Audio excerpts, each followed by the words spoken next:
From Hollywood, it's time now for... Johnny Dollar. Johnny, this is Byron Kay at Intercoastal Maritime and Life in Boston. Hello, boy. Remember Hurricane Audrey? Back in the latter part of June, sure. Must have hit your company pretty hard. Yes. But if anybody ever needed help, it was those people down in Louisiana and neighboring states. Yeah. So we've paid up the claims just as fast as they've come in. Except for one. Oh, what's that? One we received only a couple of days ago. Okay, bye. Give me the dope and I'll head for Louisiana on the first plane. Wrong direction, Johnny. Huh? Texas? No. Oklahoma? Arkansas? Buffalo, New York. What? And I think you'd better run over here and let me give you some facts. Yeah, I think I'd better.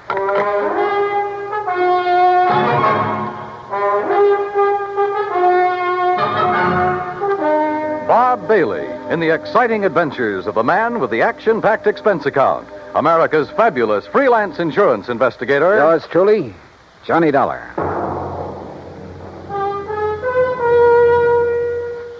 And now, Act One of yours truly, Johnny Dollar.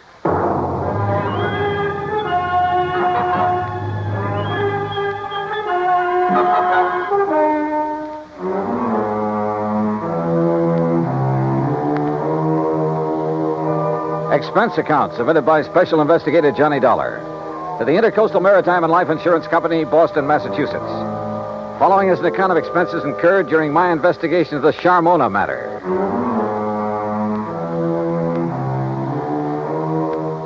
Expense account item 1, 1845. Plane fare and incidentals, Hartford to Boston, and a cab to Byron Kay's office in the Little Building. Glad to see you, Johnny. Hi. I'm glad you can take this on for me. Sit down. Okay, thanks. Ever hear of Charles Francis Keeley? Keeley? A very much reformed man, Johnny, who was apparently making a valiant try to live down some of the things he did earlier in his life. Like what? Well, he was I guess you'd call him a promoter, stock manipulator, that sort of thing. The point is, he made himself a lot of money a few years back until the authorities, the Securities Exchange Commission and so forth, put a stop to his fancy dealing. Sounds like a real nice guy. In any event, he had enough money by the time he quit to live pretty well. Nice home, beautiful wife, 62-foot cruiser, and that, by the way, is our biggest problem. Oh, I wish my biggest problem was a 62-foot cruiser. It is, Johnny. Now. Then tell me all. Yes. Early in June, he took his boat across Lake Erie to Detroit to have some work done on it at the Detroit Yacht Basin. Then, a couple of days before the end of the month, he started back for Buffalo. Oh, yeah, that hurricane was moving north about then, wasn't it? Yes, it was. And his failure to appear in Buffalo within a reasonable time didn't worry his wife a bit. Often before making that same trip, he'd stopped off in Cleveland to visit some of his old cronies. Uh-huh. But by July 20th, she began to get worried. She called the friends in Cleveland. They hadn't seen him. Then she called the Coast Guard. No word. A few days later, a couple of the life preservers from his boat washed up on the south shore of Erie near the little town of Lindsay. Ah. That enough for you, Johnny? How much insurance did he carry? On himself, $35,000. On the boat, $106,000. I see. Okay, bye. I'm on my way. Expense account item 2, transportation to Buffalo, where I signed in at the Statler Hotel.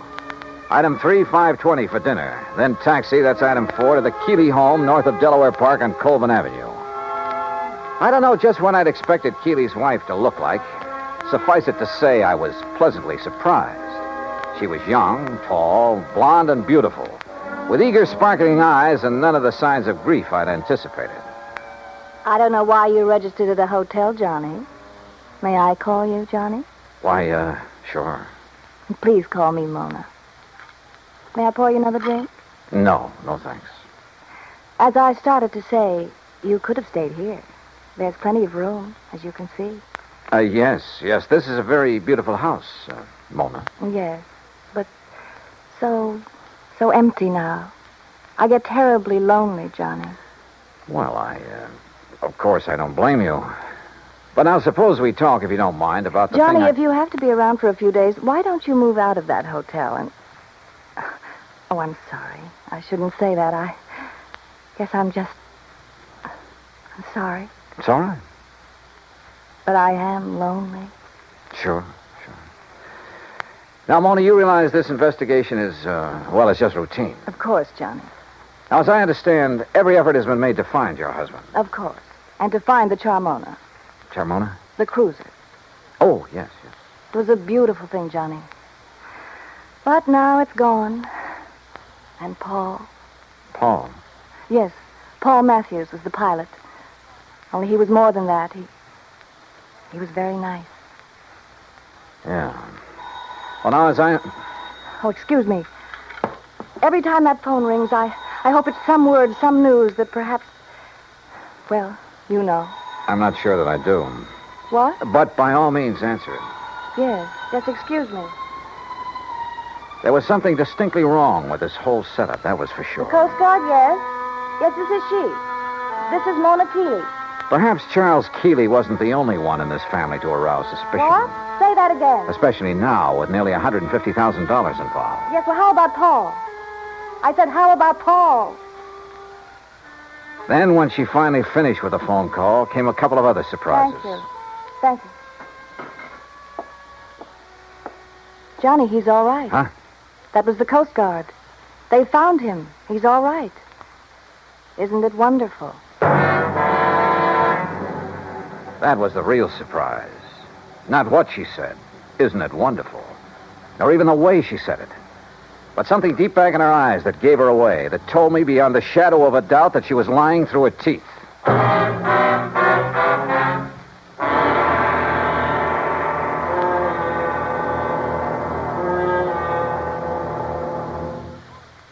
Act two of yours truly, Johnny Dollar, in a moment. And now, Act two of yours truly, Johnny Dollar, and the Charmona Matter.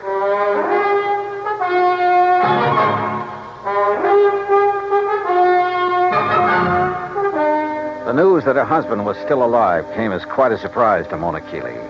Isn't it wonderful, she said. But I didn't believe that she meant it. On the south shore of the lake, Johnny, near the little town of Lindsay, west of Cleveland. He was picked up on the beach by a farmer who's been caring for him ever since. Isn't it kind of funny that you haven't heard from him before? That hurricane was a couple of months ago. Well, he was out of his mind from the shock of what happened to him. Did the Coast Guard say anything about the yacht?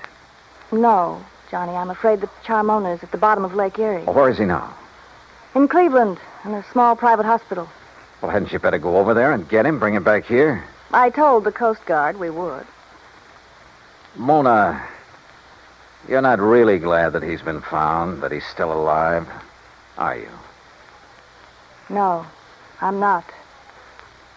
I guess I never really loved Charles. I'm not sure he really loved me. He was a big shot, always out in the town, doing a lot of entertaining, that sort of thing. I was very pretty then. Kind of a business asset for him. When were you and Charles married, Mona? 9 years ago. It looks as though he's done pretty well by you. I never had any reason to complain. About that, I mean. But the things he did to make his money, it was... Well, I guess it was legal, but it wasn't right. It was almost like stealing, the way he promoted a lot of worthless inventions, penny stocks, worthless real estate, that sort of thing. But he always did all right. And you. Well, who worries about conscience when things are going well? A lot of people, Mona. But then they made him stop the things he was doing. And Charles became very strange. He took up religion like a fanatic. Oh? Kept giving his money away to a lot of crazy charities. Money I could have used. And he got moody. He'd go off alone for weeks at a time, pay no attention to me. That's what I meant when I said I was lonely, Johnny. Not just since the accident that lost the boat and Paul. Paul again, huh? Don't you understand? These crazy things have been going on for over a year now. That's why I'm not jumping with joy that Charles is alive. Do you blame me? Hadn't we better drive on over to Cleveland and get him? All right. I'll run upstairs and change my clothes. Excuse me, I'll be ready in a minute. Maybe I should have felt a bit more sympathetic, but I didn't. Maybe Charles Keeley did marry her simply because he could afford to keep a smart, pretty ornament around at his beck and call.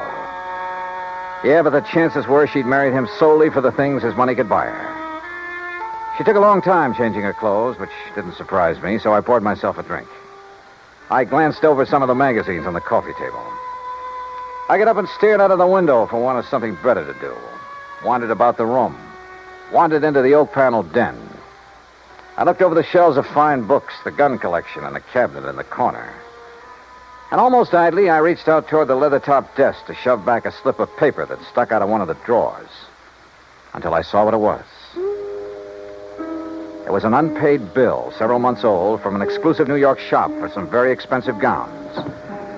And inside, the drawer was packed with unpaid bills, thousands of dollars worth of them, and statements bearing a polite, firm warning to pay up or else. No wonder Keeley's sweet, charming wife had hoped she'd never hear from him again. Gone, he was worth $35,000 to her, and the yacht $106,000.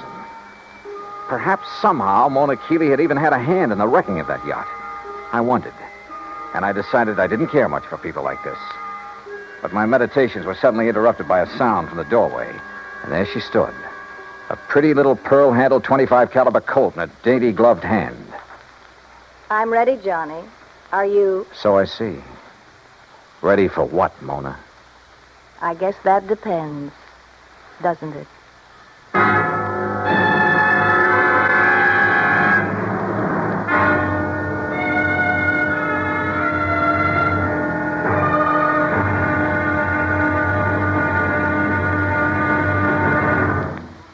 Act 3 of yours truly, Johnny Dollar, in a moment.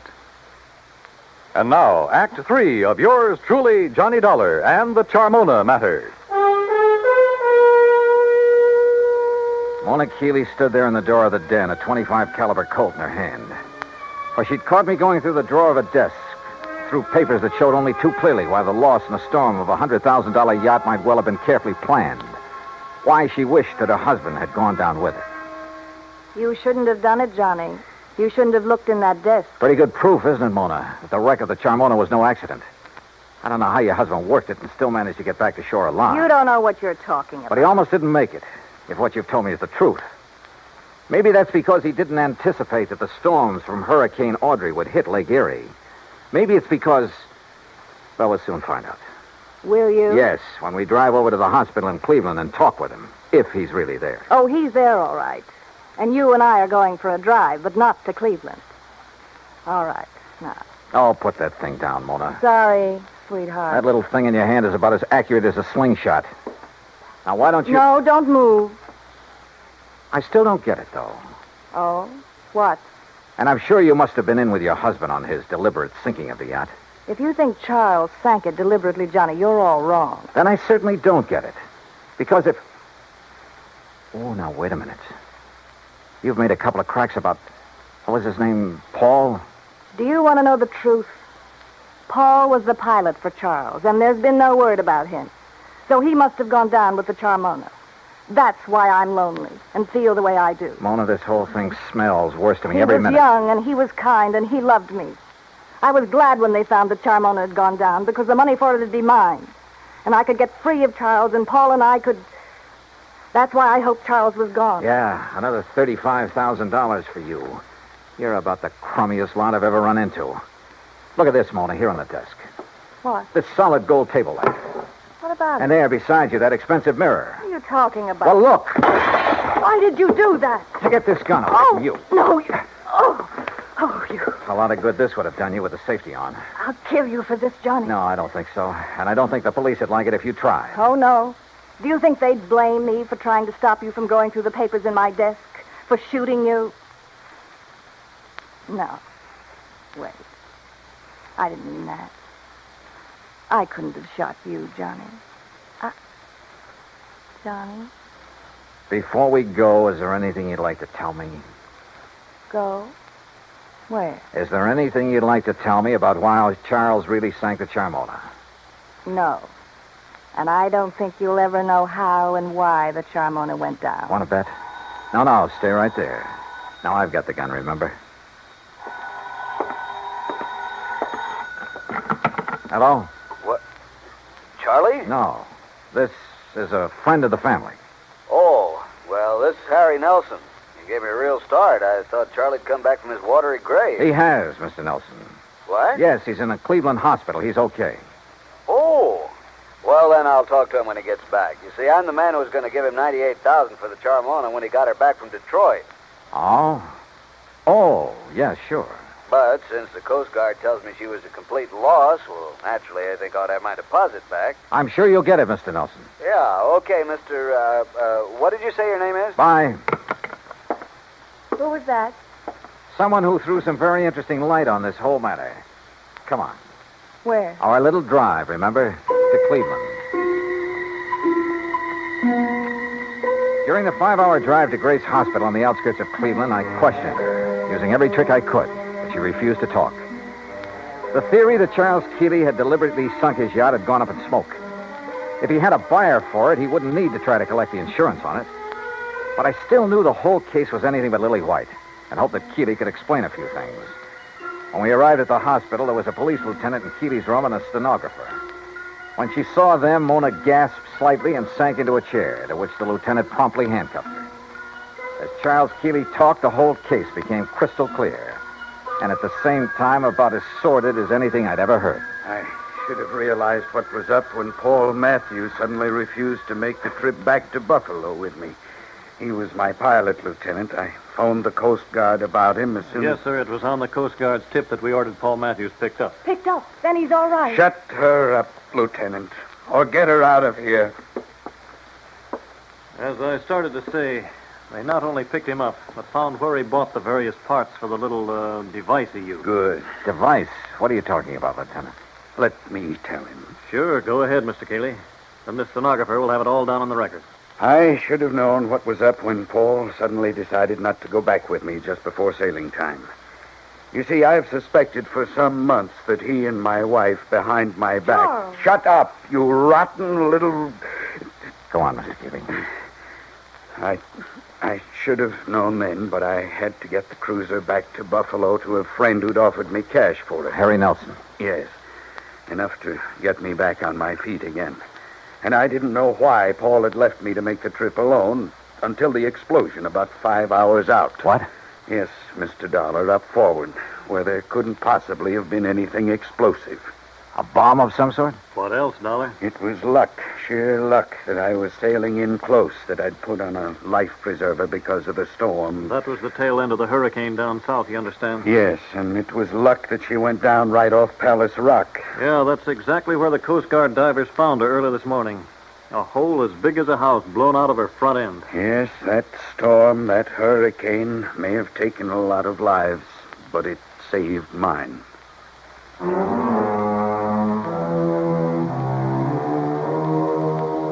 All I can say is I'm glad there are courts to take care of situations like this.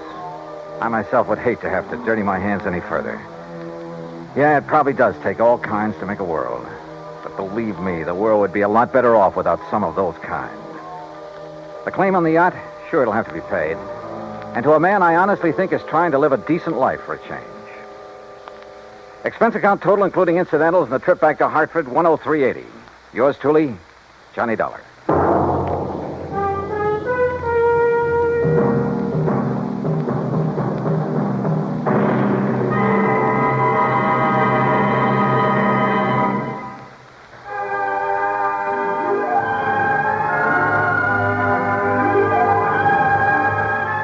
Yours truly, Johnny Dollar, starring Bob Bailey, originates in Hollywood